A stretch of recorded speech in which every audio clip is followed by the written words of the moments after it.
Halo semua, balik lagi di channel Toraokun. Sebelum pembahasannya dimulai, silahkan klik tombol subscribe dan aktifkan lonceng notifikasinya supaya kalian gak ketinggalan info dan teori terbaru dari Mimin. Kalau udah, terima kasih. Dalam dunia One Piece, nama Rayleigh sudah dikenal luas di seluruh dunia dan dia dijuluki Mei-O atau Raja Kegelapan. Rayleigh memiliki popularitas besar karena pada masa lalu dia pernah menjabat sebagai wakil kapten sekaligus tangan kanan Goldie Roger.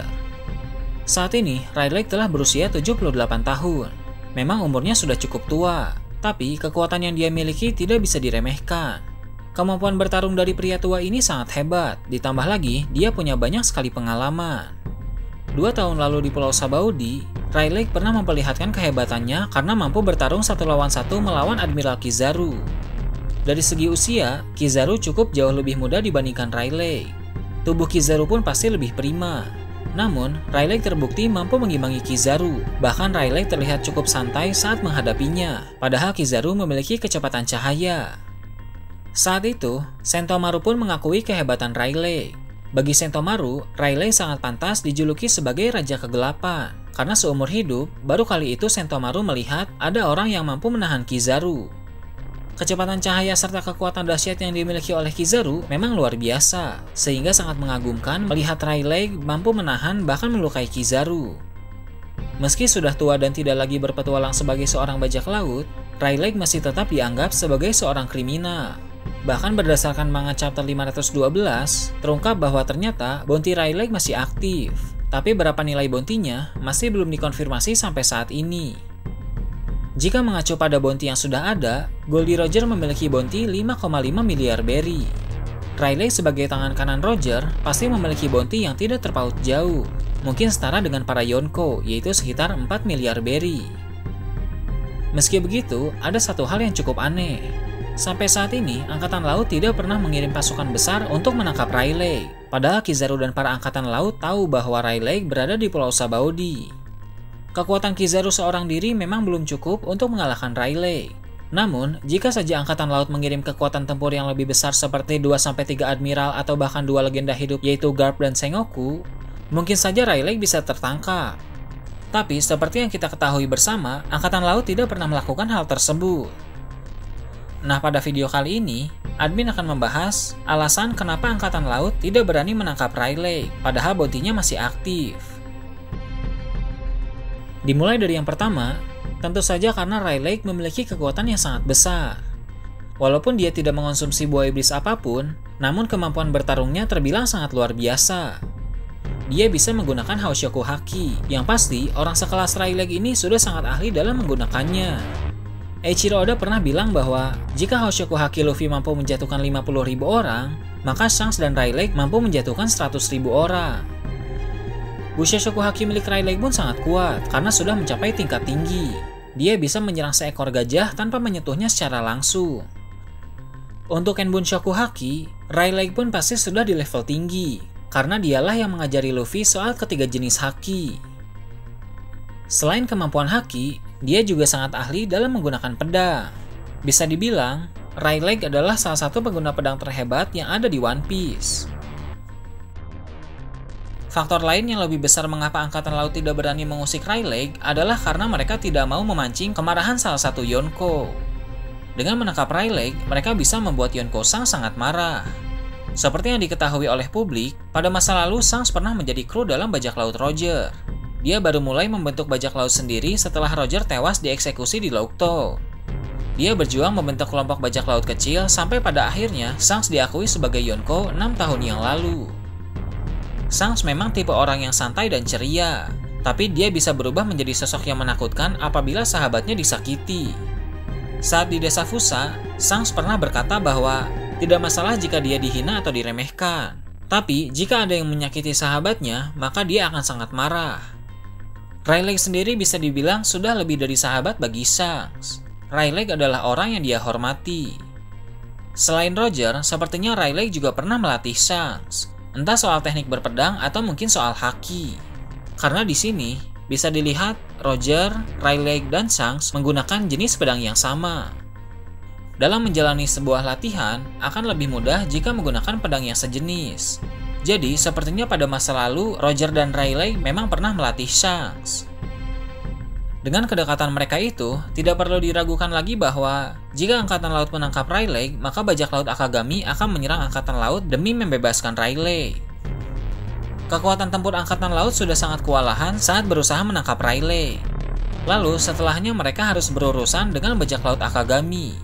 Tentu ini sangat berbahaya, dan Angkatan Laut akan mengalami kerugian besar. Bahkan kerugiannya akan lebih parah daripada saat Perang Marineford.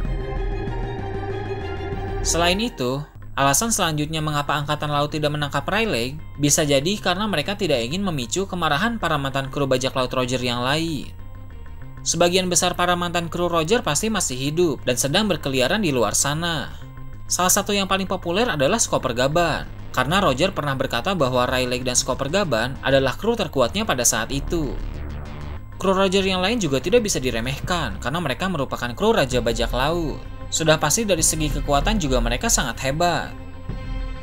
Seandainya Angkatan Laut menangkap Riley, kejadian semacam itu pasti akan menjadi berita besar dan akan tersebar luas ke seluruh penjuru dunia. Sehingga, semua kru bajak laut Roger yang masih hidup akan mengetahui bahwa Riley telah tertangkap oleh Angkatan Laut. Riley yang sudah hidup damai di Pulau Sabaudi dan tiba-tiba ditangkap oleh Angkatan Laut, tentu akan membuat para mantan kru bajak laut Roger yang lain sangat marah. Mereka pun akan bekerja sama dengan bajak laut Akagami untuk melawan Angkatan Laut. Tidak ketinggalan Buggy juga akan ikut dalam pertempuran, karena pada masa lalu, dia sangat loyal terhadap bajak laut Roger. Berbeda kasusnya saat Roger dieksekusi. Dulu, para mantan kru Roger tidak melawan Angkatan Laut karena memang pada saat itu, Roger sendirilah yang menyerahkan diri ke Angkatan Laut. Roger terkena penyakit mematikan yang sebentar lagi merenggut nyawanya. Dan eksekusi itu juga bertujuan agar Roger bisa mengumumkan tentang harta karun One Piece dan memulai era bajak laut. Jadi pasti para mantan kru Roger juga mengerti dengan alasan itu, sehingga mereka tidak melawan Angkatan Laut. Selain para mantan kru bajak laut Roger, Angkatan Laut juga sepertinya tidak ingin memancing kedatangan Golden Lion Shiki. Shiki adalah salah satu bajak laut legendaris yang berbahaya, dan dia pernah menjadi kru bajak laut Rocks pada masa lalu.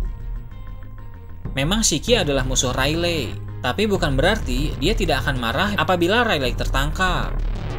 Dulu saat Shiki tahu bahwa Roger ditangkap oleh Angkatan Laut, dia sangat marah. Baginya Roger adalah pria hebat, jadi tidak mungkin Angkatan Laut bisa menangkapnya. Shiki pun melampiaskan kemarahannya dengan menyerang Marineford. Dia mampu memporak-porandakan Marineford hanya seorang diri. Tapi di sana ada Garp dan Sengoku yang sedang masa prima, sehingga Shiki pun berhasil dikalahkan dan dimasukkan ke Impel Down. Tapi beberapa waktu kemudian dia berhasil kabur dari Impel Down dengan cara memotong kedua kakinya dan menggantinya dengan pedang. Jadi saat ini dia pasti masih berkeliaran di suatu tempat. Nah, jika sekarang Shiki mendengar bahwa Riley ditangkap oleh Angkatan Laut, bisa jadi dia juga akan sangat marah. Menurut admin, Shiki pun menaruh respect besar terhadap Riley, sama seperti dia menghormati Roger. Karena Riley merupakan tangan kanan Goldie Roger. Nah, dari beberapa kemungkinan buruk tadi, Angkatan Laut pasti akan berpikir panjang sebelum melakukan sesuatu. Jika mereka menangkap Riley, pasti akan ada banyak pasukan yang dikalahkan oleh Riley. Selain itu, meski mereka sudah berhasil mengalahkan dan membawa Riley ke Impel Down, penjara tersebut berpotensi akan diserang oleh bajak laut Akagami dan para mantan kru bajak laut Roger. Ditambah lagi, mereka akan kedatangan orang yang sangat merepotkan, yaitu Shiki. Dengan mempertimbangkan semua hal itu, Angkatan Laut pun lebih memilih membiarkan Riley dan tidak mengusiknya. Akan sangat rugi bagi mereka, hanya demi menangkap satu orang, tapi harus mengorbankan banyak pasukan. Jadi, membiarkan Riley bebas adalah pilihan terbaik, walaupun bounty-nya masih aktif. Mungkin Angkatan Laut sengaja membiarkan bounty Riley aktif agar dia diburu oleh bajak laut lain.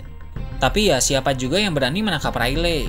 Minimal harus bajak laut selevel Yonko yang bisa menangkapnya. Lagian para Yonko juga tidak punya urusan dengan Riley. Kalau soal uang sih pasti mereka mikirnya lebih baik merampas harta dari suatu pulau daripada harus menangkap Riley. Nah itu tadi, teori admin tentang alasan kenapa Angkatan Laut tidak berani menangkap Riley, padahal bounty-nya masih aktif. Gimana menurut kalian? Silahkan tulis di kolom komentar di bawah. Oke, segitu aja untuk pembahasan kali ini. Jangan lupa like, share, dan subscribe untuk video menarik selanjutnya. Gue Torakun, Shambles.